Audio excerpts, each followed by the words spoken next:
you're someone like me, you probably have a hard time sitting at your desk for hours and hours trying to study or learn something new. Either you get distracted by something else around you and just stop studying, or you just sit there and realize at the end of the session that you didn't really get anything done at all. So I've been going through the same problem for quite a long time now. So I finally found the time and the guts to research about it and find the solution.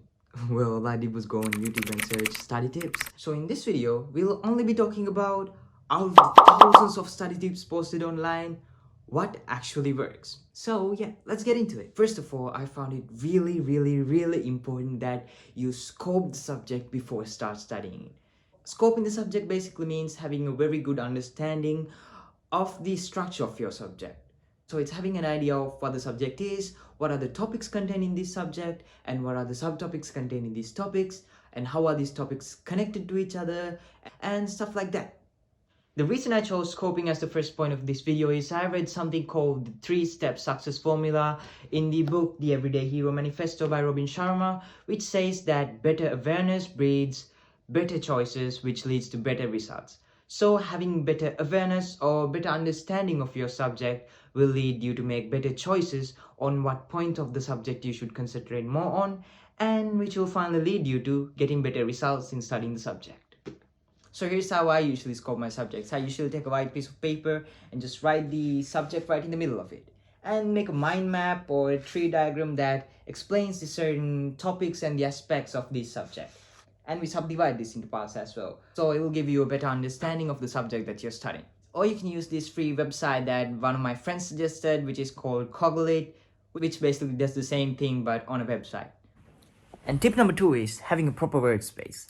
Having a proper workspace is actually key to getting proper work done. Well, I usually do my studies in my bedroom, which has its own upsides, like having no external distractions and disturbances like other people's noises, right? So while it also has a lot of downsides.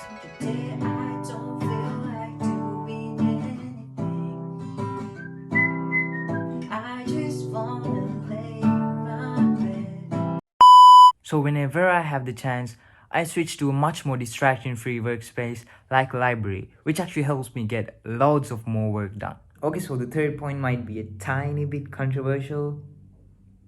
Never mind. Okay, I said it. Note-taking is a waste of time. Alright, calm down. I'll say not all kinds of note-taking is a waste of time. Alright, so there are some types of note-taking that might be helpful for you, but that might not be the type of note-taking most of you are following.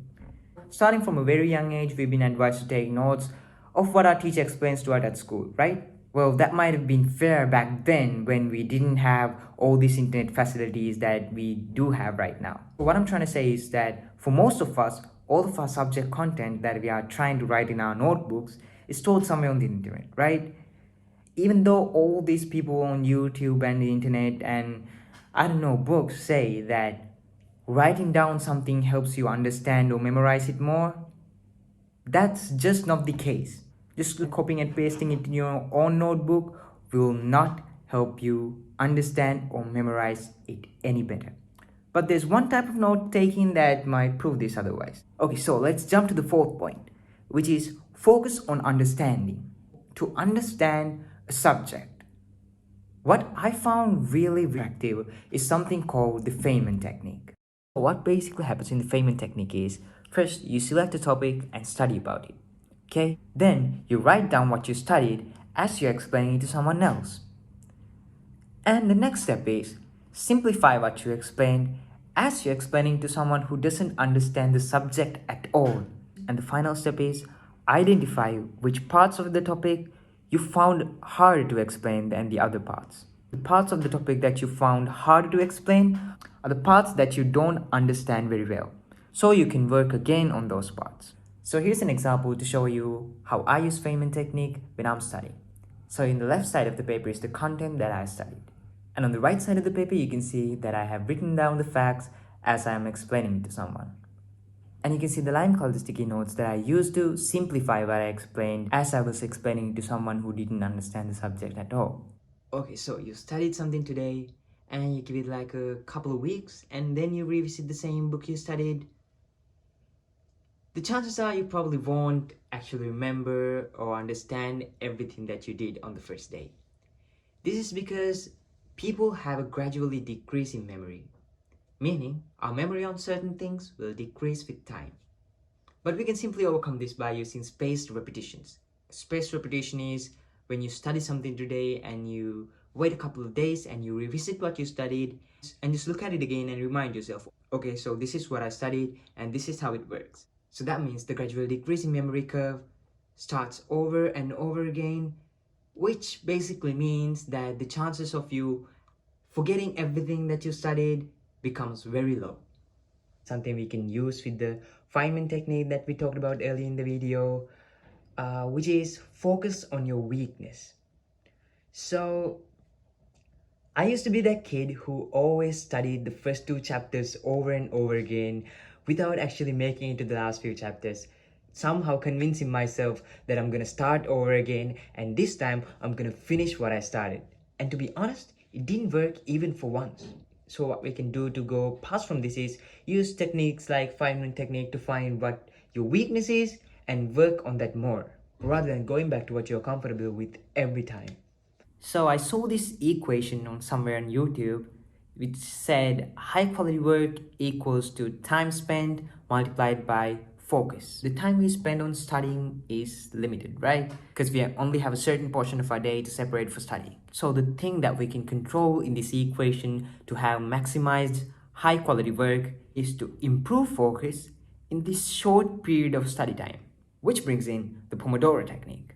The Pomodoro technique is a technique that consists of time frames of 25 minutes of study and 5 minutes of rest, and 4 cycles of repeating these time frames, and then finally coming at a 30-minute break. It has been very effective for me to improve my focus on the time that I study. So you can simply use the time app on your phone to time yourself, or there are a number of apps on the App Store or Play Store that involves this Pomodoro technique with a beautiful timer interface. I'll just give you an example. It's called Flow, or you can just search on YouTube for Pomodoro technique timer, which will give you a video with a timer and with background music that will help you study. And for the final and the fun part of the video is unwinding. It is to reward yourself with something you love after every study session. So, like we mentioned in the previous video, if you use the Pomodoro technique, you get a 30-minute break, right, at the end of 4 cycles of this session. So what you can do is prepare something that you love to do at the end of these 4 cycles. So you will have something to look forward to when you're studying. And that's it for this video, guys. Hope it helped you in some kind of way. And until I come up with another video, I hope you guys take care and peace.